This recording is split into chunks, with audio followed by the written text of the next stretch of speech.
Some people don't cry in front of others. They don't call someone at midnight.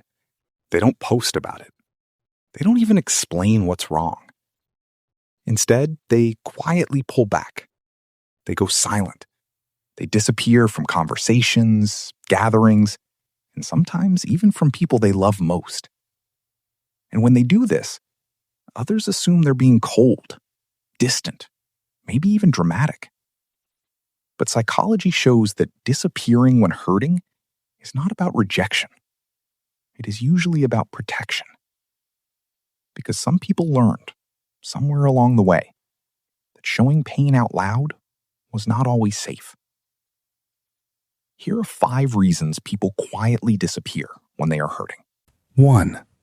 They don't want to be a burden.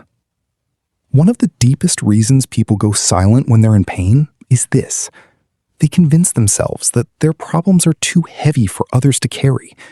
They think about it, they rehearse the conversation in their head, and then they stop themselves. Because somewhere inside, a quiet voice says, people have their own problems. Don't add to them. Psychology shows that people who struggle with emotional self-worth often minimize their own pain to protect the comfort of those around them. Not because they don't need help, but because they've learned to feel guilty for needing it. So instead of reaching out, they disappear. They carry it alone. And they tell themselves they're being strong, when really, they're just afraid of feeling like too much. 2.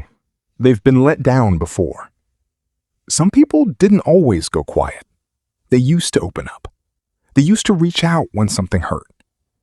But then something happened. They opened up and were met with judgment instead of understanding. They asked for support and felt more alone afterward than before. They trusted someone with their pain and watched that person use it against them later. Psychology calls this emotional disappointment. And after enough of it, the brain starts making a new rule. Silence is safer than vulnerability. So they stop reaching out. Not because they don't want connection, but because experience taught them that opening up doesn't always lead to comfort. Sometimes it leads to more pain. 3. They don't want to be fixed. They want to be felt. Here is something most people don't realize about someone who disappears when hurting. It is rarely about not wanting connection. It's about not wanting advice. When people are in pain and they reach out, what they often receive is solutions, tips, perspectives, comparisons. People trying to help by immediately trying to fix.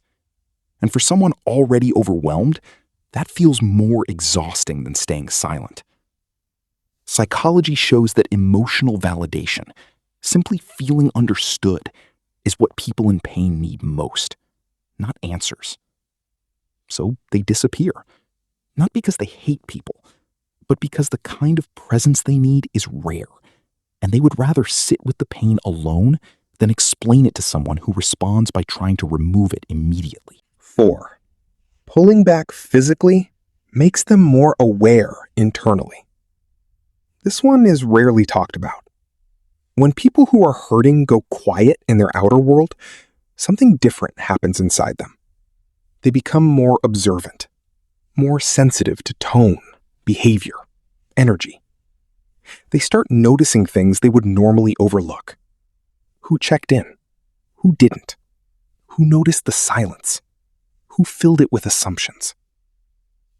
Psychology describes this as hypervigilance in emotional withdrawal.